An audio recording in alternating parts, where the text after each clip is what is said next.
நான் ஒரு சாமானிய குடிமகன், உத்தரப்பிரதேசத்தின் குடிமகன். ஒரு குடிமகனோடு சேர்ந்து ஒரு யோகியும் கூட. நான் அனைவரின் நலன், அனைவருடைய நோயற்ற வாழ்வை விரும்புபவன். அனைவருடன் அனைவருக்குமான முன்னேற்றம் மந்திரத்தை விசுவாசிப்பவன். மேலும் இந்த உணர்வோடு தான் எங்கள் பணிகளையும் மாற்றுகிறோம். இப்போது நீங்களே சொல்லுங்கள், உலகத்தின் மிக தொன்மையான தர்மம் மற்றும் கலாச்சாரம் தான் சனாதன தர்மம். அதன் பெயரிலிருந்தே உங்களால் புரிந்து கொள்ள முடியும், உலகத்தின் எந்த ஒரு சாதி, பிரிவு, மதம் அனைத்திற்குமே அவை சங்கடங்களை சந்தித்த காலங்களிலே சனாதன தர்மத்தைச் சேர்ந்தவர்கள் அபயம் அளித்திருக்கின்றார்கள். அவர்களின் பாதுகாப்பிற்காக அவர்கள் அனைத்து விதங்களிலும் தழைத்து வளரவும் சந்தர்ப்பங்களை அளித்து வந்திருக்கின்றார்கள். ஆனால் பதிலாக அவர்களுக்கு என்ன கிடைத்தது? பலனாக என்ன விளைந்தது? உலகத்திலே வேறு உதாரணம் ஏதும் இல்லை. எந்த ஒரு இந்து அரசரும் கூட, உலகின் எந்த இடத்திலும் கூட தன்னுடைய பலத்தாலே, தன்னுடைய பராக்கிரமத்தாலே யார் மீதும் தங்கள் ஆதிக்கத்தை செலுத்தியதில்லை. எங்குமே கிடையாது. எடுத்துக்காட்டாக கூறுகிறேன், அயம் நிஜபரோ வேதி கணனா லகுச்சித்சாம் உதார் சரிதானாம் து வசுதைவ குடும்பகம். இது சனாதனத்தின் வாக்கியம். உலகத்திலே இப்படியா யாராவது கூறுகிறார்கள்? உலகத்திலே யாராவது பின்பற்றுகிறார்களா? யாரும் செய்ததில்லை. எல்லோரும் பிடுங்கிக் கொள்ள விரும்புகிறார்கள். இது நம்மவர், இது அந்நியர் என்ற பேதபாவத்தை சிறுமதி குறுமனம் படைத்தவர்கள் தான் செய்கிறார்கள்.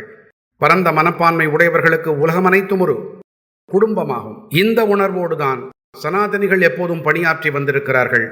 மேலும் இன்றும் கூட உதாரணங்களை பார்க்க முடியும். ஒரு 100 இந்து குடும்பங்களுக்கு இடையே ஒரு முஸ்லிம் குடும்பம் பாதுகாப்பாக வசிக்க இயலும். தங்கள் திருநாட்கள், விழாக்களினை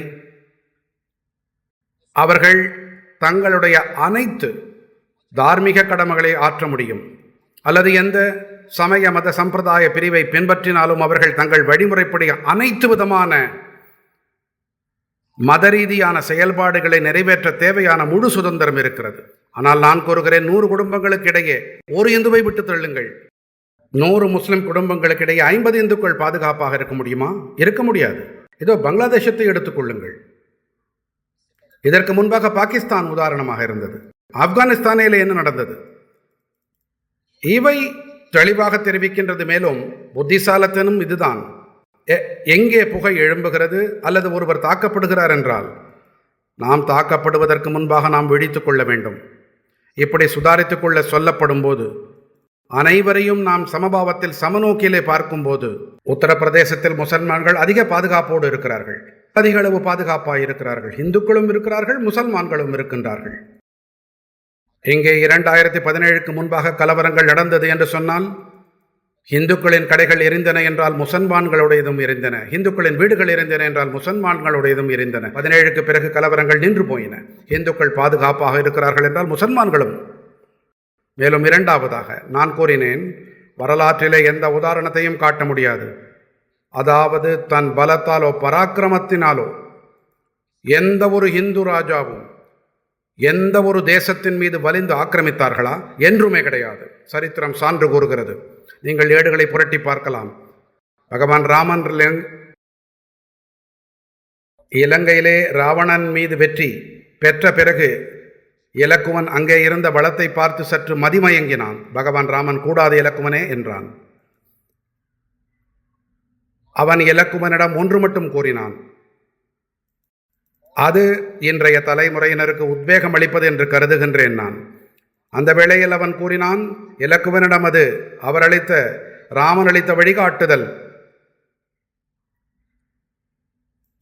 இலங்கை பற்றியது. அபி ஸ்வர்ணமயி லங்கா நமே லக்ஷ்மண ரோச்சதே ஜனனி ஜன்ம பூமிஷ்ட ஸ்வர்காதபி கரியசி. இலக்குவனே, இலங்கை தங்கத்தால் இழைத்ததாகவே இருந்தாலும், ஆனால் நினைவில் கொள்வாய், எனக்கு இதில் நாட்டமில்லை, எனக்கு இதில் ஈர்ப்பு ஏதும் இல்லை. எனது பணி அது அன்னை சீதையை தீயவனான ராவணனிடமிருந்து மீட்டெடுப்பது, அதை நான் செய்துவிட்டேன். இப்போது நாம் இங்கிருந்து புறப்பட வேண்டும். ஏனென்றால் எந்த அன்னை பிறப்பளித்தாளோ, மேலும் எங்கே நாம் பிறப்பெடுத்தோமோ அதைவிட சிறப்பான ஸ்வர்க்கமே ஆனாலும் சிறப்பான வேறொரு இடம் இருக்கவே முடியாது, வேறு உத்தமமான இடம் இருக்கவே முடியாது, கண்டிப்பாக கிடையாது. ஆகையால் நாம் வெளியேற வேண்டும். இந்த உதாரணத்தை நான் ஏன் கொடுக்கிறேன்? யார் சனாதன தர்மம் மீது தாக்கினார்களோ அவர்கள் உணர வேண்டும். அவர்கள் உணர்ந்தாலே கூட அது போதுமானது. இப்படியான பல உதாரணங்கள் பல காலகட்டங்களில் உங்களுக்கு கிடைக்கும்.